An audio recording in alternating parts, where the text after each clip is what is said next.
Welcome to Roots and Resilience. I'm Dr. Tejal. And I'm Dr. Nehal. We have had some incredible conversations with inspiring individuals that we feel compelled to share with you all. Listen with an open mind and an open heart.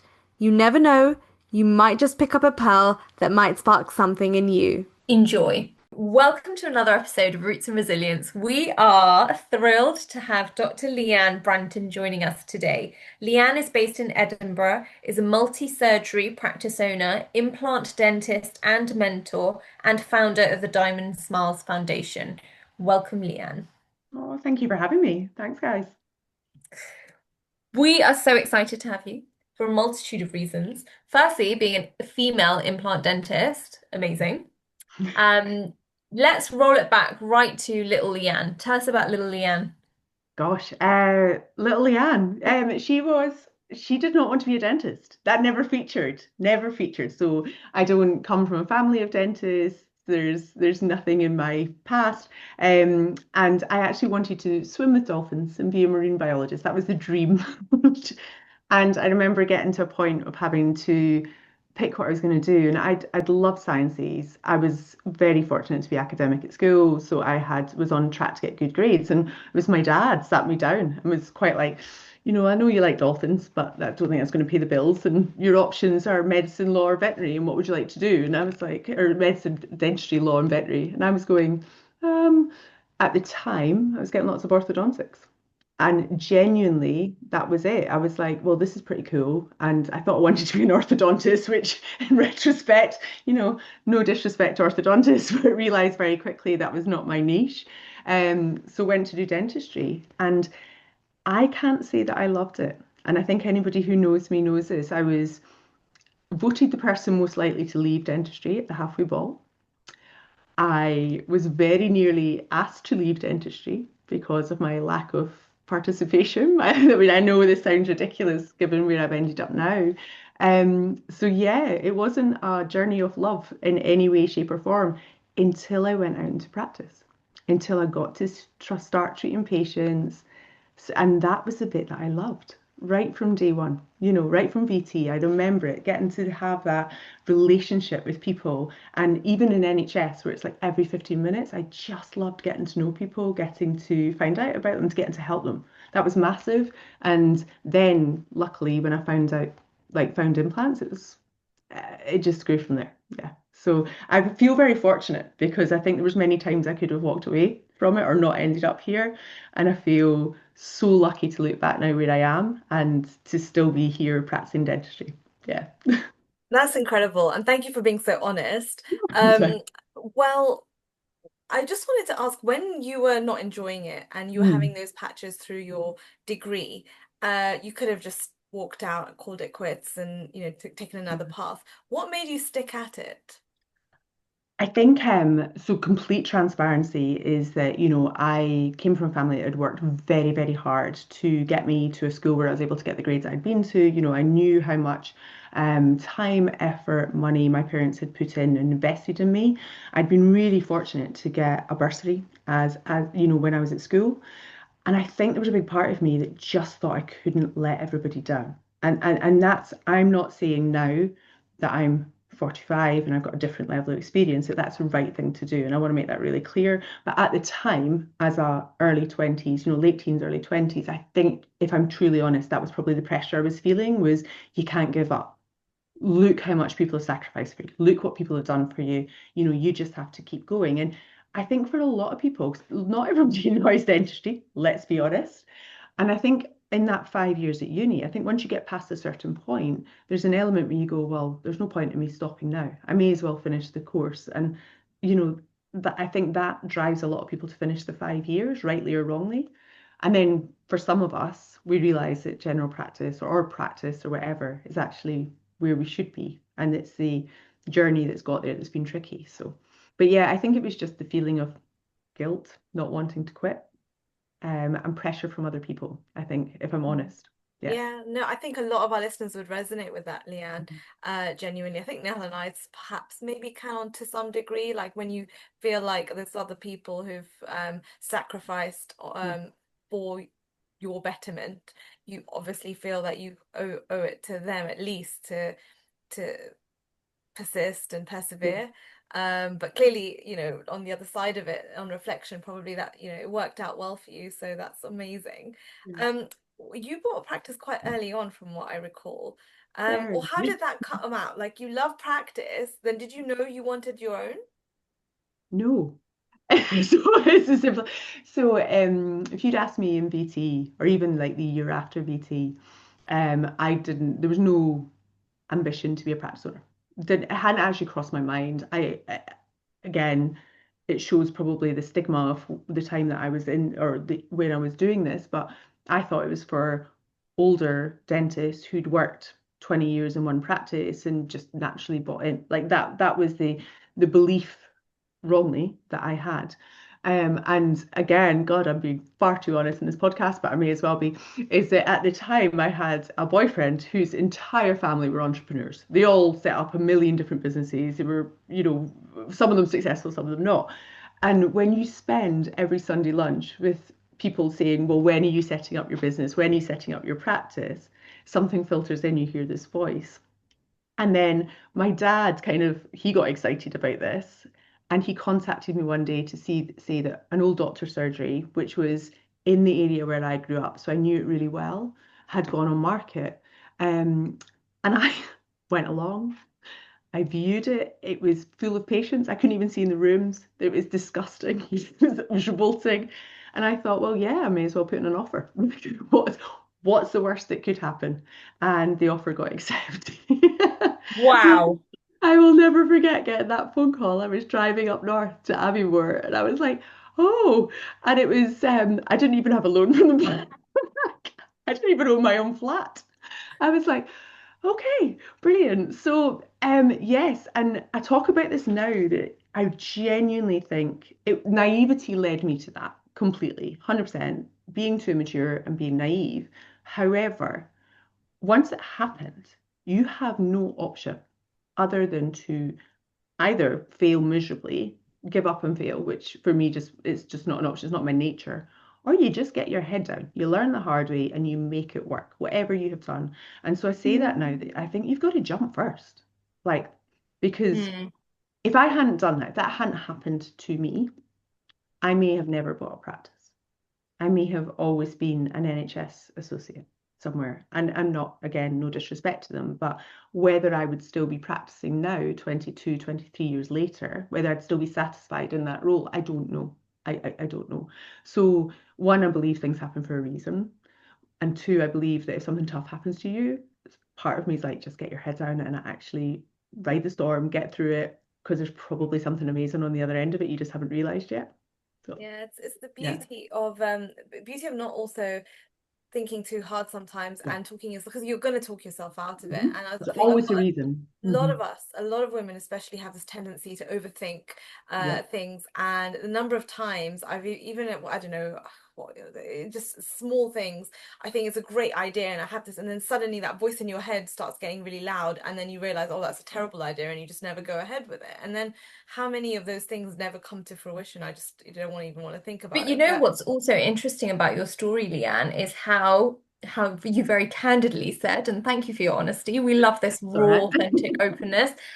How your boyfriend's family were all entrepreneurs. It's the people you hang around, they influence you. 100%. And 100%. Yeah. it's so, and it's only, I think, in my late 20s and 30s, I've actually become to really be conscious of what I'm doing, how I'm spending my time, Mhm. because these decisions that you make at that age do impact your future later on, which is a prime example of what we can see in you, because you've built this beautiful, amazing, incredible practice. And if Yeah. you perhaps that boyfriend wasn't in your life, He's who not now. knows? I just want to make that really clear. But yeah, I mean, absolutely. And people come in and out of your life for a reason. yes. And Yeah. that was clearly the reason that we were in each other's lives. And that's fantastic, absolutely amazing. I had been taught always to be a really hard worker by my dad. And, he built his business up, again. And that, the hard work had been installed in me from there. What kind of business did he have, if you don't mind me asking? Yeah, no, so my dad's a chartered surveyor, or Wow. was. Yeah, so he's obviously retired now, but yeah, he was retired. So nothing to do with health. No, like n none of my family is in any way health orientated at all. So he'd always taught us to graft. Like I had jobs washing cars and cutting grass at like 14, and I had my first actual paid job for £1.75 an hour at the age of 15 for working in an ice cream parlor. That just shows Love how it. old I am. So the grafting part wasn't an issue for me, but the thinking outside the box, outside the traditional, you can take a salary, you can, if you work hard, you'll have a house and you'll maybe have two kids. That side of things took a while for me to realize was that opportunity was there. And it's still something that I'm probably still working on because we're brought up with these very traditional values, a lot of us, about what our expectations of our journey is. And mine has not followed it in any way, shape, or form, and that still takes a bit of work on to accept that you maybe haven't ended up where you thought you would be. That's really You know, people interesting you can say that, actually. Leanne. That's really Mm. interesting you say that because some from like someone looking into you from the outside would be like you are an incredible woman. I mean, you are an incredible woman that was with these amazing accomplishments and achievements, but then there are also these internal, sort of battles that you probably have where you're trying to desensitize yourself from these traditional values you've inherited, and a lot of them are great. Some of them sometimes can sort of take a bit of work to undo their impact on how they play on your mind, isn't it? Yeah, I mean, my mum was a stay-at-home mum. We were so fortunate to, you know, it's a standing joke because we got breakfast in bed every morning. I sound like I was really spoiled, but apparently we looked cold one morning, so she brought us breakfast in bed until I left for uni. So, I mean, those sort of things are a treat that you cannot do as a working mum. You can do it now and again, as at the weekends or something, but she was always there for us for school events. She was always there, when we came home from school, she was there waiting in the house. And my sons don't have that. And there is that element of guilt because, you're brought up with that. That's maybe the expectation that you grew up with. So to realize that you can do it differently, and I do truly believe that you can be a business owner, do whatever, and still be a really good mom. I think, but it takes some time to come to terms with it because it goes so against what your family ingrained maybe wants. Yeah, Mm. to do it can So be very hard. if there's a working mum listening to this podcast out Mm. there thinking, can I really have it all? Can I really do it all? What would you say to them? Yes, to an extent that you can 100% have a really successful business and you can be a fantastic mom. I want to make that really, really clear. Will you make sacrifices? Yes, but then I truly believe that if you're 100% stay-at-home mum, which is incredibly hard work, you're making sacrifices as well. So it's a balance of where those sacrifices in your life are, and it's finding what that where what you're willing to sacrifice that still makes you feel really happy. For me, and this is just for me, this is no. If I was at home being a stay-at-home mum, I wouldn't be as happy as I am now. And that's just my personality, it's my nature. And therefore, my children would not be as happy as they are. They get to see the best version of me. And I think as a working mum, that's the thing to remember is our kids, God, I mean, my eldest was 15 today. Happy birthday, Liz. Ah, happy Yeah. birthday. Yay. Um, but that's gone in a blink of an eye, and he's going to be out of the house in 2, 3 years. And my youngest isn't far behind. I don't want to be in a position where I don't have anything to do for me. I really don't. And I want them to know that it's possible to build whatever you want. That's really, really important that because they now have dreams that they'll follow, and they've seen both parents do that, separately, but both of us do that. Yeah. That's That's amazing. incredible. That's amazing. Do Yes. you have siblings? I do. So my sister is in the practice. So my sister is my rock, my absolute rock. And Tejal, I think you met her at the Yeah, conference. She is, I yeah, did. she's my most amazing supporter and also criticizer because that's what a sister should be. They should be the ones that tell you when you are being I shouldn't use bad language, but an absolute dick. And they really should. So she's the one, and she is my perfect balance within the practice because I am constantly, my brain's working 5 steps ahead of where I am a lot of the time. It's always the way I've been. So I will go down to her with 5,000 ideas that I think we should implement. And she's the calming voice. It's like, well, actually, we're just going to narrow that down. And she'll make me then think through my thought process and come out with a much better, solid plan at the end. She's also, because she manages the team, that's not my strong point. And, that's me being, a lot of the time, I'm very preoccupied with the bigger picture. So she is so good with the one-to-ones, the being the emotional support, and she's fantastic at it. So the two, it works really well. We've been together. She was with me from day one when the practice opened, and thankfully has stayed with me until now. Really hope she doesn't leave. I don't know what to do. I love that.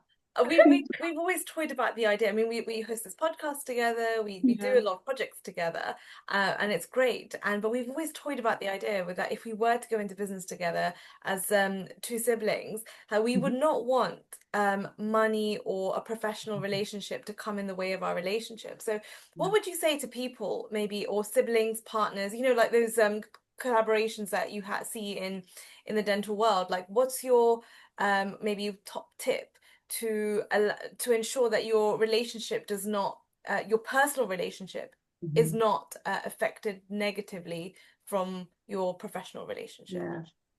Brutal honesty and dealing with any issues immediately. Hmm. Like nothing. We've had one argument laughing because my team listened to this, they're gonna laugh. So when we were expanding the practice, which was, I want to make it very clear, a very stressful time, everything was on edge. And we were at the end of this big long meeting table with our entire team sitting down at it. I can't even remember what we argued about. I genuinely can't to this day.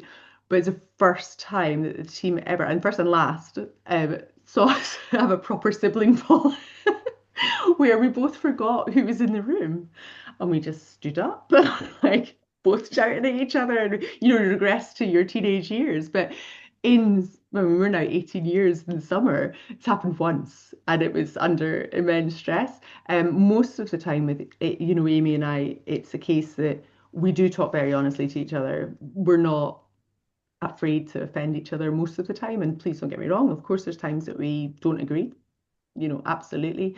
But I think that transparency and that dealing with stuff really quick is what's really important. Yeah. I can imagine there's a lot of both husband and wife relationships and sibling relationships that it just wouldn't work for, And I think we're very fortunate to be in a position that it does work really well. How long have you had your business? 18 years in the summer. And what's your top sort of lesson as being a practice owner in those 18 years? Like, well, what's your top maybe one or two things Mm. that you've learned from the process?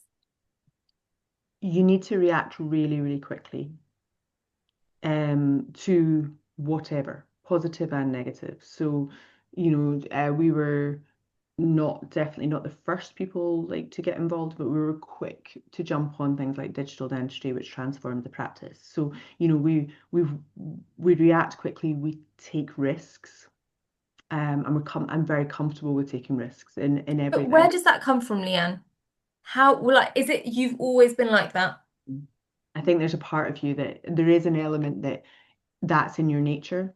I think the taking risks, the reacting quickly to the information that you've had, that's something that you can teach yourself and that's something that you can learn because we are all guilty of finding something out and well, we'll just wait a little bit longer and we'll see what happens. Or maybe it'll get better. And actually, a lot of the time we're ignoring our gut feeling because we're trying to maybe be sensible or we're scared.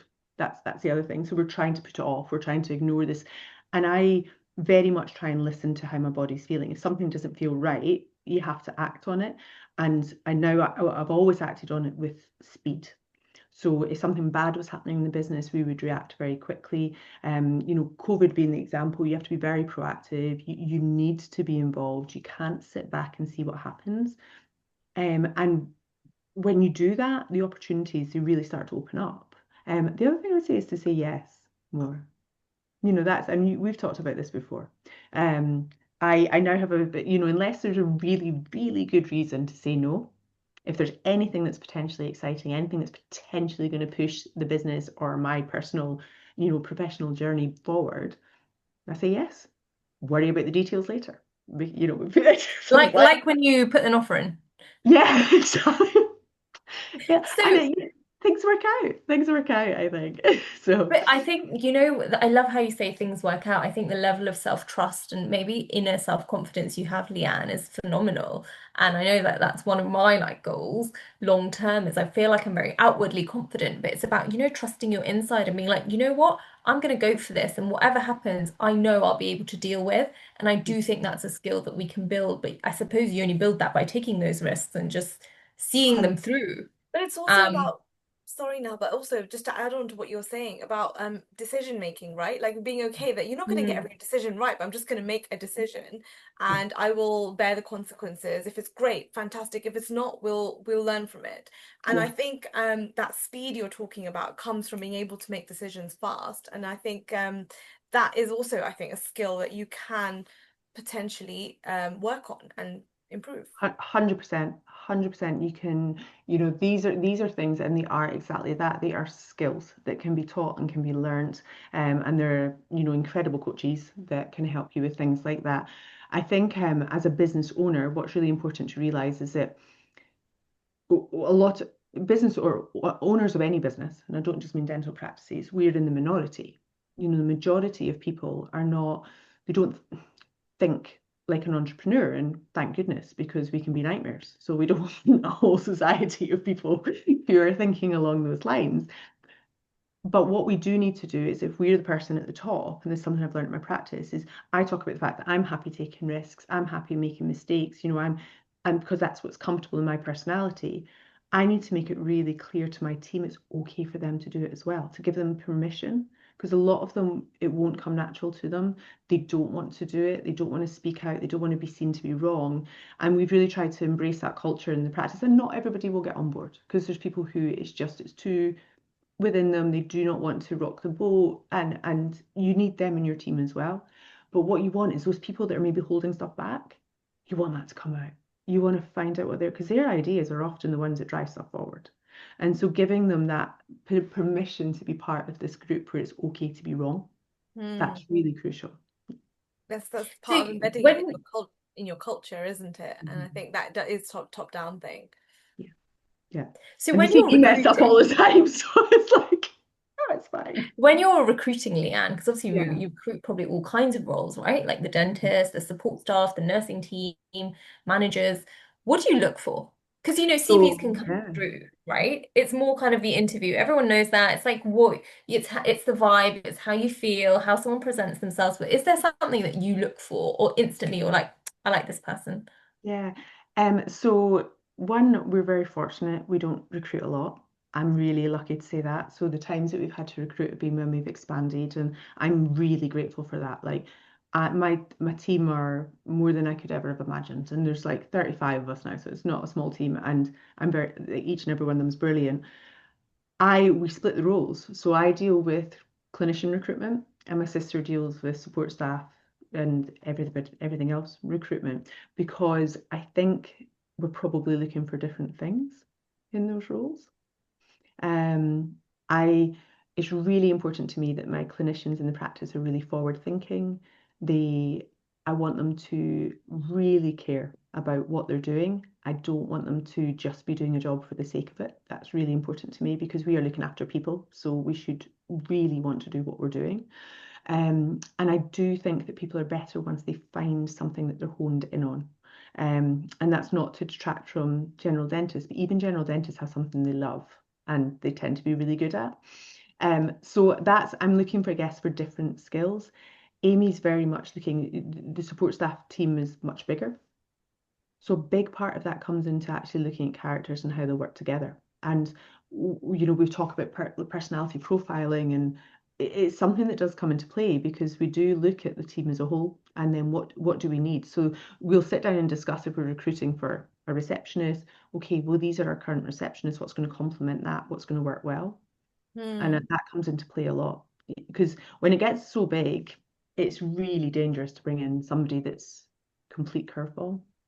It is, it can really disrupt things. And Yeah, you want to minimize that risk, right? As much as you can. exactly, exactly. But it's hard, and recruitment's hard nowadays, Yeah. because Like CVs are generic, they're AI generated, everybody's the same, and then from a clinician point of view, my goodness, I don't think I'd have ever even got into uni, never mind got a job, because everybody overachieves on everything. I was like, wow, when our VT CVs come in, I'm like, you've done what by this age?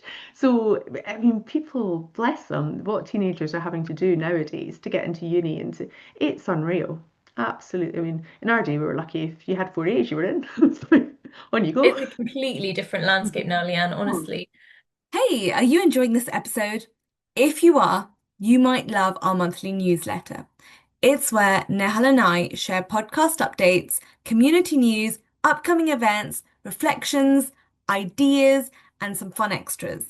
You can sign up at the link in the show notes. Now, back to the conversation. So, yes, talking about a big part of what you do and what you love is implant dentistry. yes. Tell us about how is it being a female in a particularly male-dominated discipline and part of dentistry? Yeah, yeah. It's funny because obviously, like you're right, we're massively in the minority, although thankfully that's changing a little, but we are still very much in a minority. And when you start to look at the people higher up, then it becomes even worse, the male to female ratio. And so I get asked a lot, I don't, oh God, I don't see myself as a female implant dentist. And again, I just see myself as an implant dentist. And I don't know, again, probably just the way that I was brought up in the fact that I really struggle to see what the importance of what sex I am is. If I can do the same job and I can do it to as good a standard, then I shouldn't be treated any differently. And that is really difficult because, of course, I face times where I am, but I refuse to acknowledge it. And I try to overcome it by just being the best implant dentist I can be, and to push myself further all the time. And I just try not to let it bother me, if I'm honest, and it doesn't, and it's never held me back. It's never stopped. And some of my greatest supporters and greatest mentors and things have been male implant dentists. So it's difficult to see it as a negative, if I'm honest. It's not been for me.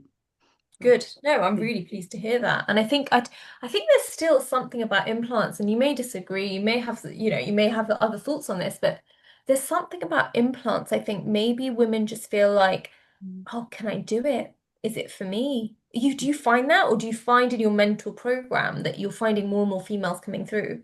So we definitely have we've had the split is probably slightly more females coming through our training program, and I've no doubt that's because the two mentors are females and they feel that they can relate to that more. I would definitely say that the female clinicians that we work with are more risk averse, they're more cautious. Now, whether that is just, and it would make sense that that's probably just part of more of the female personality. I mean, our job was to defend the cave and those way, way back then, that's what so those genes, whether we want to admit it or not, will have filtered through. Now, there are people like me who clearly miss those genes. I don't know where I came from, but who naturally it doesn't bother me. But I think we have to accept that most females are a little bit more risk averse. So I don't think it's a male female thing as such, but certainly a personality thing. Because there are males who are very risk averse, and I wouldn't necessarily see them progressing into implant roles or surgical roles because there's higher risk, and it is, I think they overthink it. Um, and I just think naturally more females do that. But the females that we see on the course, yes, they're more cautious initially. They absolutely are. See when they gain their confidence. They're brilliant and fantastic clinicians. And there was a study, I shouldn't say this, but there was a study done that implant patients can relate and feel slightly more comfortable with the female surgeon. And that was both male and female patients. So there's evidence that certainly, and I see from my patients that there's a major drive to a lot of patients wanting, especially female patients, wanting to find a female surgeon. So there is benefits to it. Can I ask if so implants not really taught as an undergrad, right? So it's not like a discipline that you've got a little taster of, and then you might take it forward in your VT or FD year and then sort of build on something. It really is something like, right, I want to do this, so I have to get myself on a course or of some kind. And that's a big investment, time and money. Like if someone's thinking about, oh, maybe I might want to do implants, but I'm not sure if I'm going to like it. I don't know, I don't want to invest all this money and time into something that maybe might not be suited to me. How can they dabble in it and make that decision of whether they want to pursue implants? Such a good question, because it's really difficult nowadays to know exactly what pathway to go into. And I think that's something that we're going to see getting tightened up within the UK over the next few years, but in a good way.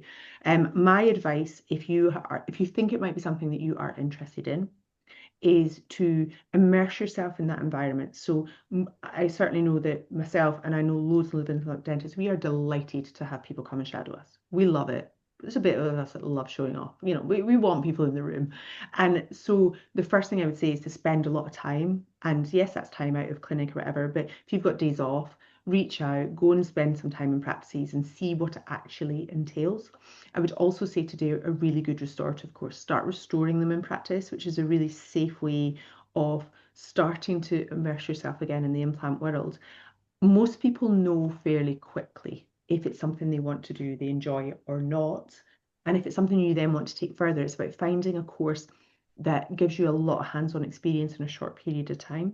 And I don't mean one weekend, just to be really clear, but that you do get a lot of hands-on experience rather than jumping in immediately and investing in something like an MSc or a diploma, which 100% is like the goal down the line. But I have seen people, there's people in my diploma who invested that money who never went on to place implants because it took that investment to realize it wasn't right for them. And that's such a shame. You know, that's a huge amount out of, you know, and I've done many courses of things I don't do anymore. But when you're talking about an MSc or diploma, it's such an investment financially. So start with something like a year course, but it's going to give you really hands-on experience. And if you love it and you're then placing them in practice, you've got a much better chance of making a diploma or MSc change your life. Hmm. Do Really you good. find that people who go down to implants, that they then end up focusing mainly just on implants, like they leave the general? I, no, is the simple answer. Um, if you look at the number of people who do implant courses versus the number of people who place big numbers of implants, there's a huge discrepancy. So I think there's still a huge number of general dentists that think that they can just place the odd implant now and again. You know, they may be doing 5, 10 a year, something like that, just to, and I think that is, I think it's only when you really throw yourself in. You know, I only changed to doing only implants 3.5 years ago. You know, I was doing a mixture of general dentistry and implants right up till then, and I wish I'd done it sooner. So that would be my advice, is that if somebody is starting their implant career and they're getting to the stage where they're doing a reasonable number, there is a point that you have to go, right, okay, well, is this what I'm going to do? And the rest of it has to take a back seat. You can't be, you don't want to be a jack of all trades. You know, not when you're dealing with the bigger things. It's, um, yeah, I think you really have to say, well, this is what I'm going to do, and I'm going to throw myself all into it and become the best that I can be in this field. I mean, I'm terrible at root treatments and stuff now. I wouldn't even want to try. So Pedro loves them. I just send them to her. brilliant. Good. I have to refer to them. Tell us about Diamond Smiles Foundation, which has like been your most recent baby. Can we Yeah. call it that? Yeah, we absolutely can. And probably the thing career-wise I've enjoyed the most. And I love all the stuff I've done, but um Diamond Smiles was an idea um where I kind of always knew that as much as dentistry is really hard, and I want to make that clear because I know there's a lot of people in dentistry that are going through really tough times. You know, it's probably is the toughest time in the field that I've ever experienced in 22 years, and I'm very aware of that. But I still think when you look at the bigger picture of society, we're in a very fortunate position, and we're very lucky to be where we are. And so I deep down always knew I wanted to give something back. I can't do anything else other than teeth. I don't have any other skills. So I was like, well, what can I do? And we were hosting the course. You know, our training program was running out of the practice on a Saturday. We were only using a couple of surgeries, and you know, you're opening the whole place up, and there's all these rooms sitting empty. And it was like, well, what can I do with this? So I had an idea that I wanted to try and use it to help ladies who'd survived domestic abuse. That was always the driving factor. Reached out to start to speak to Women's Aid primarily, who's a charity that supports them, to see if there might be scope to do this. And in my head, I'm thinking 4 or 5 year plan, and this is 18 months ago. And I sat and I remember the call with a number of them from Women's Aid. And I came off the call and I went in to see Amy in the office the next day and I was like, yeah, we're doing it now. The need, the realization of what these ladies were going through and how desperately needed this was and how much it could change people's lives.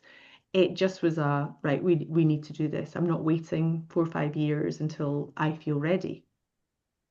And it was a huge learning curve because I had underestimated the legalities of things like a charity. I hadn't even thought about them. It's not underestimated and it didn't even know they existed. So when you start to then realize you need to put a board in place and all that side of things, it's very different from running a business. There's definitely elements that are exactly the same, but we had our first patients, 5, 6 months later. We're now being open and seeing patients for 15 months, something like that. And we had our first conference, which obviously Tejal spoke at, which was incredible. We've got our second one planned for this year, and it's just been amazing. What I love is the really positive support from the dental industry and community, which has just blown my mind because I don't know about you, but when you look at our Facebook pages for dentists, it's normally pretty negative. Let's be honest. Like I try not to look at it because it makes you really upset. It's like, oh.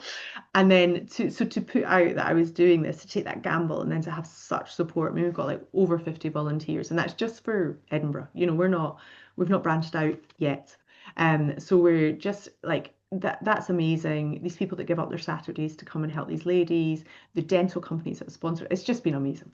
And it gives me such joy. And we are now, I can say this because it's pretty much done deal, but we are about to open our first Diamond Smiles clinic up in Aberdeen, which would be amazing. Yeah. So we're hoping Wow! within the next 2, 3 months. So my dream would be that in the key cities we can start to expand this. So yeah, I've been working very closely with an amazing lady up in Aberdeen, and it's looking like we will be able to host Diamond Smiles there and help ladies up in that area as well, which would be amazing. Yeah. That's Leanne, incredible.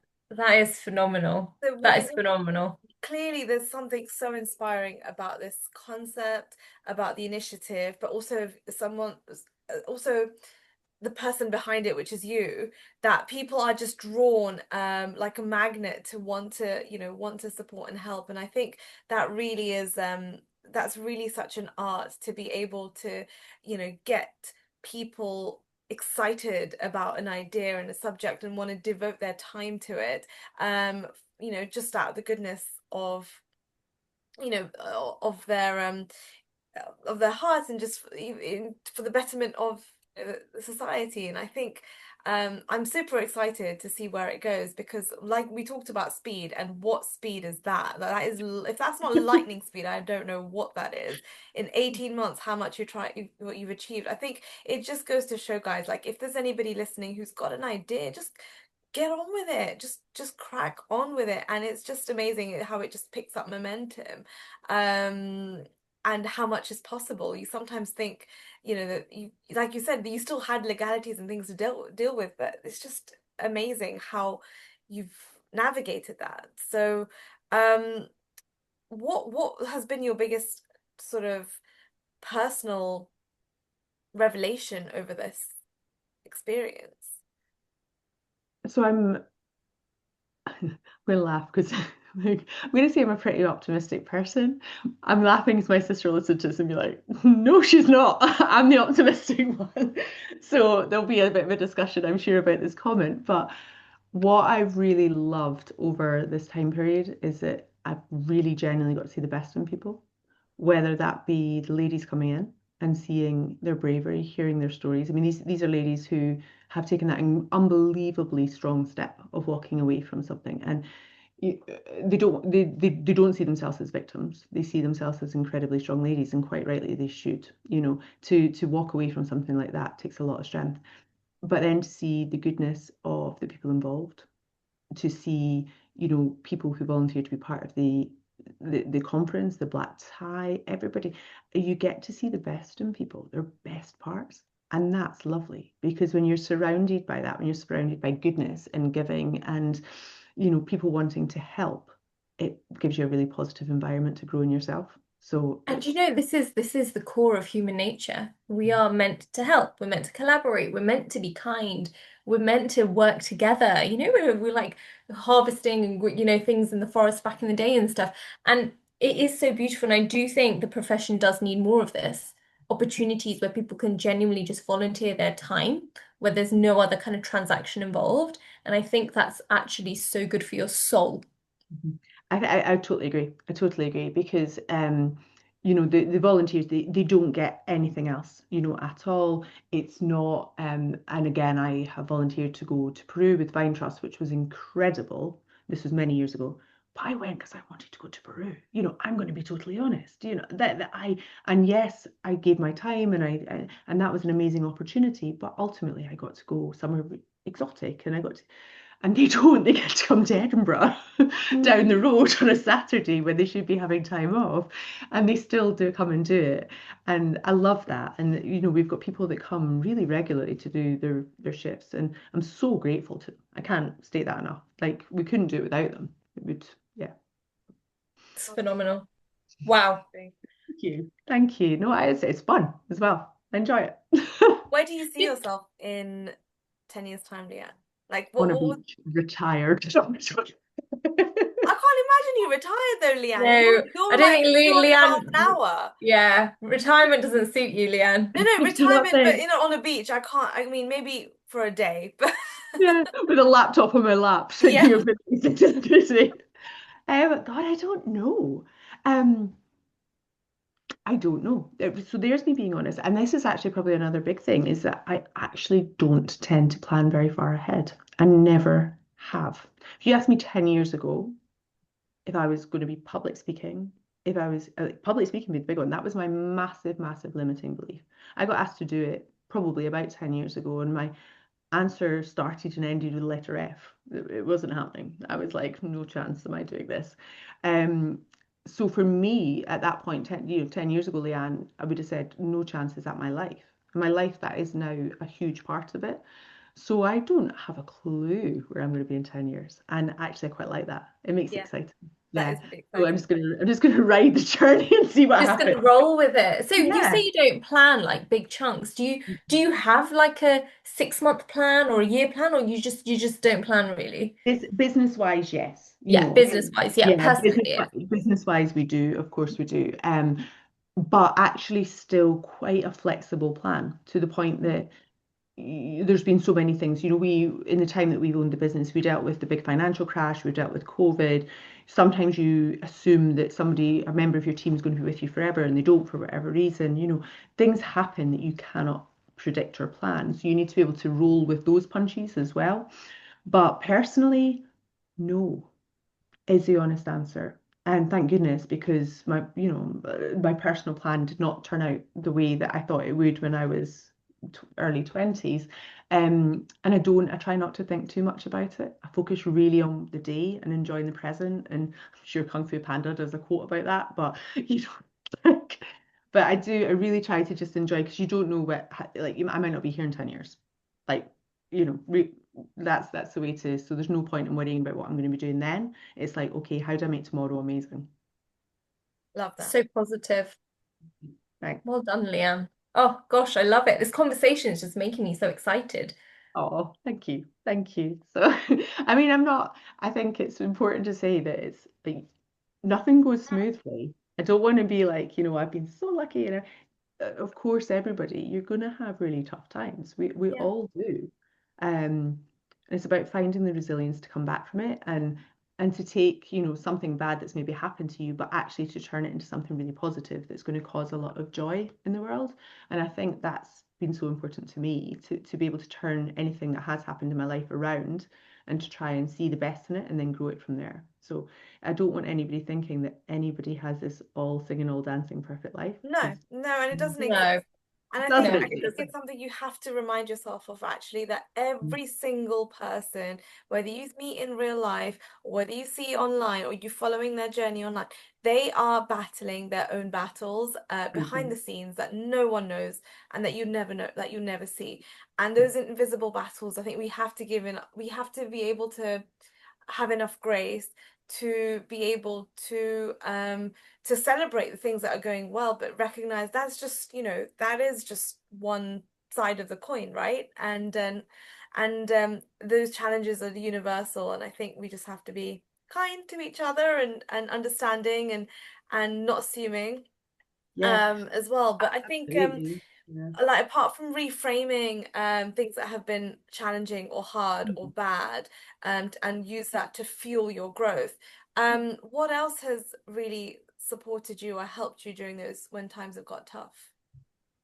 I've been really fortunate to have family and friends that have stuck with me through all the bad times. I've got friends that have been with me since I was like, 4 or 5. I'm so fortunate. These are people, the girls, like the amazing ladies that I still spend time with. Um, my two beautiful boys. My eldest is 15, and without question, the last 15 years, a massive part of my drive has actually been to be the best version of myself I can be for them, which I think is all we can do as parents, because we're gonna fuck up somehow. Let's be honest. My sister says just save for therapy for them. So that's her view on it. But I think if you all you can do is try and be the best person you can be, and to show them that. But they've be definitely been my driving factor for the last 15 years, without question. that's Amazing. beautiful. I'm sure they are super inspired to have a mother like you. And Ah, you they're know, teenagers, probably not. Taking and yours, do you eh? know, they probably do pick up the things that you know that you enjoy, like entrepreneurship. These seeds will be kind of planted in them at young age that they actually have the confidence that go on and do whatever they want to do. Doesn't need to be healthcare, doesn't need to be like a certain thing. But I mean, do you think either of them would like to be a dentist? No. Categorically not, apparently, I've been told. So my eldest, sorry, has already dropped biology, so he's out. Like, brilliant. My youngest possibly, but he says no. He's definitely got the entrepreneur spirit. He's 11 and has already tried to set up various scams. They are scams, I'm not going to lie. I would say they're scams more than businesses, but he's definitely tried to find ways of making money, which I love. I was giving him money for his tuck box very, very early on. And, so he was going to school and buying stuff. And what I hadn't realized was he had told me the wrong price. So at the end of the year, when I picked up his school bag, it rattled a lot.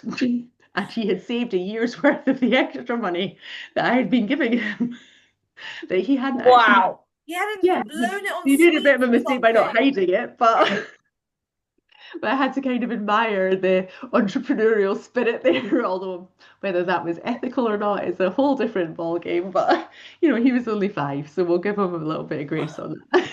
That's incredible. At 5, he was Yes, doing more that was saving my than most of us 5-year-old. are. Yeah, saving more than most of us are. That's I know, fantastic. it's so funny. Yeah. But yeah, Oh, so yeah. business-wise, entrepreneur, yes.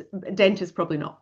Yeah, yeah, yeah. Which is fine. Actually, do you know what? I actually find when I hang around non-dentists, it's so interesting. I mean, don't get me wrong, love dentists, but hearing what kind of jobs and things are out there, I feel like we are still in a little bubble, Mhm.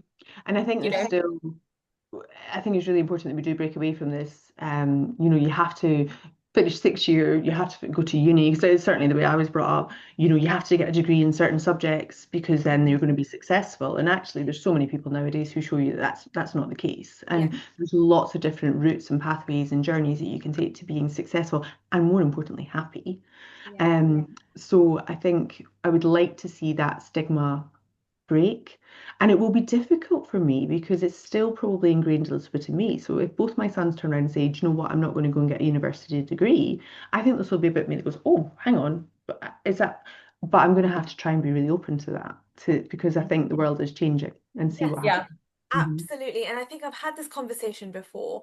And it actually, as a parent, and neither of us are, so we can't relate, but as a parent, often when your kids um have these perspectives that are so far removed from anything you grew up or values that you grew up with. And you having to embrace all of this can be really unsettling because it's so different to whatever you know. And I think there's an element of, as a parent, how do you handle that? It's hard. I'm laughing because it's really hard. Um, I think for me, I've been very fortunate in the fact that my journey has actually taken me away probably from the traditional uh, beliefs I was brought up with. Um, and and I've actually done it still with the support of my very traditional parents, and they couldn't be more supportive now. So I think I've had the opportunity to see that you don't necessarily need to do everything that everybody expects of you at a young age to go on to build whatever you want to build. So I'm more at ease, I guess, with them breaching away from what is traditional society for whatever reasons. So I think it's probably easier for me than it would be for somebody who's perhaps still living that life. And I mean the people that are living it but not 100% happy in it. They actually wish they could do more, as opposed to the ones that are truly satisfied and really happy, and that's the route that they should be on. Yeah. Does that Mhm. make sense? And again, I don't want Yeah, that. absolutely. I think Leanne will record another episode in like 3 years when your son will like, is he going to uni? What's he doing? How did the combo go? But apprenticeships, amazing. Like some of my patients, they're like on paid apprenticeships, not going to uni. You're picking up a skill, you're getting paid, you can invest that somewhere else, you're learning to save early. But it's great. I think they're a real option. Yeah, 100%. And there's the reality is that jobs are changing. AI is absolutely changing a lot of our roles. And things like trades, they're not going to change. We're always going to need them. And there's a lot of security in some of the jobs that perhaps we didn't think there was, or we didn't think there was the potential in 20 years ago, 25 years ago when I went to uni. Whereas now, actually, there may be the safer option when you look to the future. So it'll be interesting to see. I think things are going to change massively, huge. Mm, It'll be really exciting to see absolutely. what they do. Absolutely. So, one last question for you before we Hmm. wrap up. So you were talking about how public speaking was like a big no-no for you, right?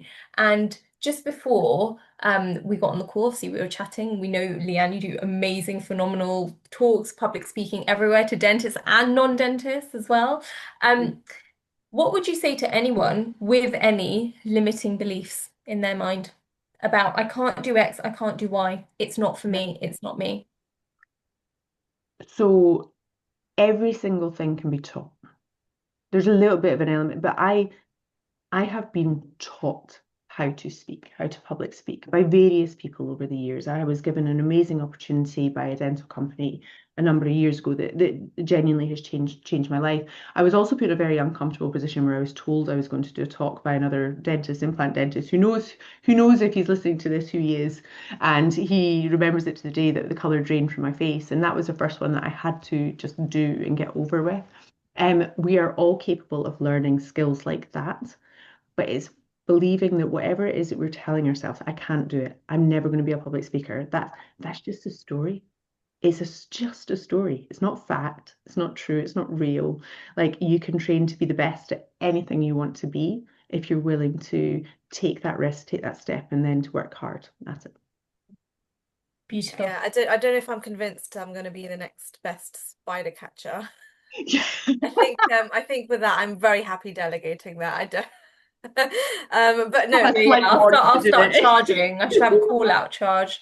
I'll be on the phone to you now being like, I spider, know. help me out. Um, You can still get trained. It's just you don't want to. I know, and do you know what? When I've had to bite the bullet and I've had to do it, I've done it. So I know it's a mind There we thing. go. There we It is a go. mind thing. You can absolutely do it. I think it's comfortable when you can get out of it somehow. But Yeah. genuinely, I think sometimes we really can. It's so empowering when you break your own limiting beliefs. I cannot tell you how empowering it can be when you prove to yourself that you're doing something that you told yourself you couldn't do, and you're just like, look at me now, and you feel like you can literally run a marathon or just, take on the world. So And the more you do it, the more you break a limiting belief, the less strong the next ones become. that's so true. Yeah. That is so So, true. and I think you talked about earlier on about the sort of inner confidence, this inner belief. A lot of that is age. I'm not young. It's the repeatedly doing things that were maybe risky or maybe you didn't feel comfortable with, and actually they work out. And it kind of reprograms how your brain's thinking. Because it's like, okay, well, I've dealt with a risk before, but it worked out okay. So there's a really good chance this one's going to work out as well. And the more that happens in life, the more you then start to truly believe it. That's right. Beautiful. As we wrap up this incredible and inspiring conversation, Leanne, what what message would you like to leave for our listeners? Oh gosh, enjoy your life. Like genuinely enjoy it. If you're doing stuff that's not giving you like complete joy, change it. And it's not too late. I'm 45. Like a lot of this stuff I've done after 40. So I think there's a real thing that we hit a certain age and there's no point in trying anything new anymore. Rubbish. Keep going. Amazing. Thank you so much for being here, Leanne. No, not at all. Thank you for having me. Thanks for tuning in. If you enjoy this episode, don't forget to hit follow on Spotify or Apple Podcasts and to hit subscribe on YouTube so that you never miss a new one. It really helps if you rate and review the show, and if you found this episode valuable, share it with a friend, family member, or colleague. We appreciate your support and we'll catch you next time. Bye bye.